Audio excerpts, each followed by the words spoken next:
मुख्यमंत्री आवास में भी शिवलिंग है, इसकी भी खुदाई होनी चाहिए। सच में उसकी खुदाई के लिए हम सब लोगों को तैयारी करनी चाहिए। और मैं तो अपने पत्रकार साथियों से कहूंगा कि आप लोग आगे आगे चलो, हम आगे पीछे पीछे चलेंगे। समाजवादी पार्टी नाम में तो समाजवाद है, लेकिन ये लोग वो सारे काम करते हैं जिससे कि समाज बर्बाद होता है। ये जो अखिलेश यादव ने शिवलिंग का अपमान किया है, इन लोगों से तो हम लोग यही सब कुछ एक्सपेक्ट कर सकते हैं, क्योंकि ऐसे लोगों का जो इतिहास है ना, वो इतिहास ही इनका पूरा इन्हीं सभी चीजों के ऊपर बना हुआ है। इस बार जब लोकसभा के चुनाव हुए थे, उसमें जब इनको कुछ सीट आ गए हैं, तो कुछ सीटें आने के बाद आप इनके जो तेवर है वो देखिए कि ये कैसे बदल रहा है। अखिलेश यादव जैसे लोगों के लिए सिर्फ एक ही काट मौजूद है, और वो है योगी आदित्यनाथ। ऐसे लोगों को योगी आदित्यनाथ एकदम सटीक जवाब देते हैं और मुंह पे जवाब देते हैं। सुरक्षा की बात करते हैं हम, शर्म तो तुम्हें करनी चाहिए जो अपने बाप की सम्मान नहीं कर पाए। कम से कम इस बात को शर्म करनी चाहिए। किस प्रकार का आचरण होना चाहिए? हमने नाम नहीं लिया किसी का, लेकिन जो वक्तव्य कभी बोले गए हैं उन वक्तव्यों पे चर्चा तो होनी ही चाहिए। क्यों नहीं चर्चा होनी चाहिए? किस प्रकार की बात करते हैं जी?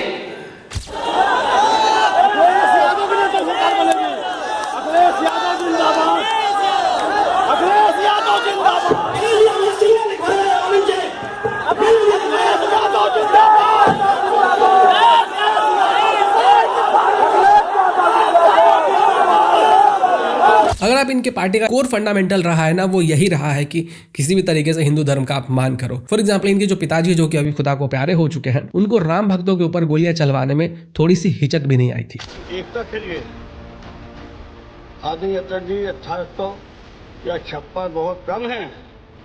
अगर देश की एकता को लिए अगर इससे ज्यादा भी मारना पड़ते हमारे शिक्षा वालों को तो मारते देश की एकता।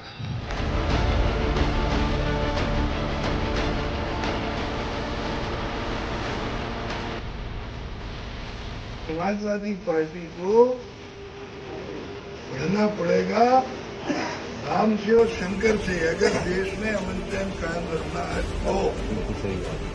क्योंकि इन भाजपाइयों की जान जो है उसी में है। जब तक उस पर अटैक नहीं करेंगे ये भाजपाई मरेंगे नहीं। आज ही मैं बता रहा हूँ। मुलायम सिंह यादव बलात्कारियों के बारे में कहते थे कि अरे बच्चे हैं, गलती हो जाती है। बेचारे को ठीक को फांसी हो गई, क्या रेप में फांसी दी जाएगी? 3 लड़के हैं, गलती हो जाती है तो 3 को भी फांसी दे दी बम्बई में।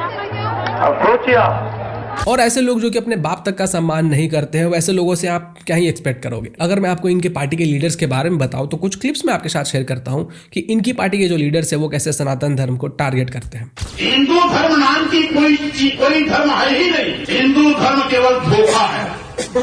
सही मायने में जो दाना धर्म है। राम भक्तों के ऊपर गोलियां चलवाने से लेकर जब राम मंदिर बन गया, उस समय पे कंट्रोवर्सी करने से लेकर राम मंदिर बन जाने के बाद जब बधाई प्रस्ताव देने की बात आई, तब भी ये लोग उस चीज के अगेंस्ट में थे। मनोबल अयोध्या धाम में भगवान श्री राम की जन्मभूमि पर लगभग 500 वर्षों के अंतराल के बाद भगवान श्री रामलला की प्रतिमा की स्थापना दिनांक 22/1/24 को करके नया इतिहास रचने वाले हमारे यशस्वी प्रधानमंत्री श्री नरेंद्र मोदी जी व उत्तर प्रदेश के लोकप्रिय मुख्यमंत्री श्री योगी आदित्यनाथ जी को हम बधाई देते हैं।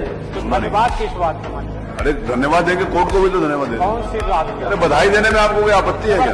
बधाई किस बात की बधाई? जो माननीय सदस्य इस बधाई प्रस्ताव के पक्ष में हो कृपया हाँ कहें। जो माननीय सदस्य इसके विरोध में हो कृपया ना कहें। हाथ खड़ा करें। 1 2 3 4 5 6 7 8 9 10 11 12 13 14।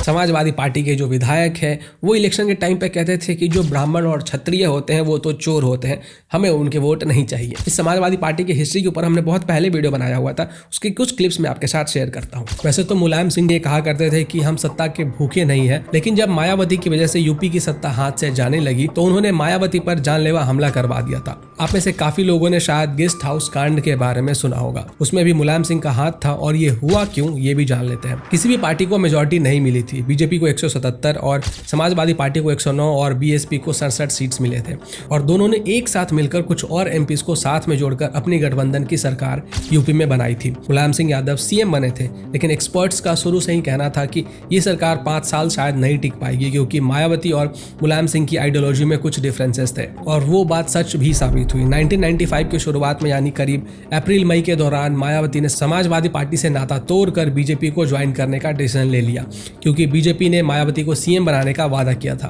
तो इसके बाद मायावती दिल्ली जाती है, वहां बीजेपी के बड़े नेताओं से मिलकर मीटिंग होती है और डील फिक्स हो जाती है कि मायावती मुलायम सिंह से अपना समर्थन वापस लेंगी और बीजेपी को सपोर्ट करेंगी, लेकिन सीएम जो है वो मायावती बनेंगी। इसके बाद मायावती लखनऊ पहुंचती है और यूपी के उस समय पे राज्यपाल थे मोतीलाल वोरा।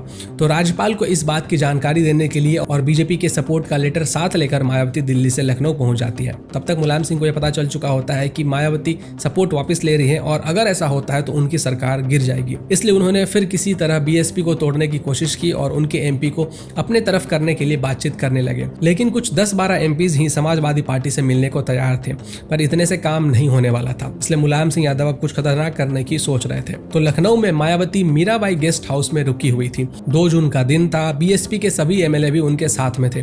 तभी समाजवादी पार्टी के कुछ लोग बाहुबली नाम के एक व्यक्ति के साथ गेस्ट हाउस में घुस जाते हैं और मायावती के साथ मारपीट करने लगते हैं और इस दौरान मायावती के कपड़े भी फाड़ दिए जाते हैं। जैसे तैसे बहुजन समाजवादी पार्टी के कुछ एमपी उनको गेस्ट हाउस के एक कमरे में ले जाते हैं और कमरा अंदर से बंद करवा देते हैं और उनसे कहते हैं कि जब तक हम ना कहें आप बाहर मत आना। इसके बाद समाजवादी पार्टी के ये गुंडे बीएसपी के एमपीज को गाड़ी में बिठाकर मुलायम सिंह के पास ले जाते हैं और वहां उन्हें जबरदस्ती एक कागज पर साइन करवाए जाते हैं और समाजवादी पार्टी को सपोर्ट करने के लिए फोर्स किया जाता है। मायावती उस टाइम पुलिस वालों को और दूसरे अधिकारियों को फोन करती है, लेकिन मुलायम सिंह सीएम थे तो शायद उन्होंने पहले ही ऑर्डर दे दिया था, इसलिए उनको कोई भी मदद नहीं आता है। बहुजन समाजवादी पार्टी के बाकी के एमपी बाहुबली और बाकी के एमपीज को किसी भी तरीके से रोकते हैं, लेकिन ज्यादा देर तक उन्हें रोकना मुश्किल हो जाता है और वो लोग उस कमरे तक पहुंच जाते हैं जहां पे मायावती थी। लेकिन तब मायावती ब्रह्मदत्त द्विवेदी को फोन करते हैं जो फारुखाबाद से बीजेपी के एक नेता थे और मायावती उनको भाई मानती थी। तो वो अपने दल बल के साथ मीराबाई गेस्ट हाउस पहुंचते हैं और बाहुबली और बाकी समाजवादी पार्टी के लोगों से भिड़ जाते हैं।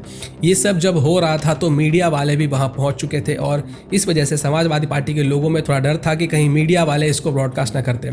जब खबर बाहर पहुंचती है तो यूपी के गवर्नर और बाकी बड़े बड़े नेता फोर्स के साथ वहां पहुंचते हैं और तब मायावती को वहां से बचाया जाता है। ब्रह्मदत्त द्विवेदी जिन्होंने मायावती को बचाया, अगर वो ना होते तो मायावती की इज्जत और जान दोनों को खतरा हो सकता था।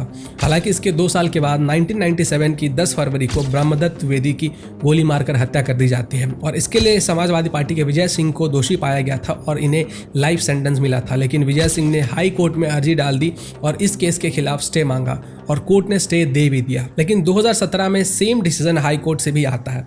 इसके बाद विजय सिंह सुप्रीम कोर्ट पहुंच गया और सोचने वाली बात यह है कि इसी बीच 2002 से 2017 तक में विजय सिंह चुनाव भी लड़ रहे थे और विधायक भी बन जाते हैं। मैं आपको एक छोटी सी कहानी सुनाता हूँ। एक जेब कतरा हुआ करता था। वो क्या करता था कि हर दिन स्टेशन पे जाता था और लोगों की जेब काटा करता था। जेब काटकर और चोरी चकारी करके वो किसी तरीके से अपना गुजारा किया करता था।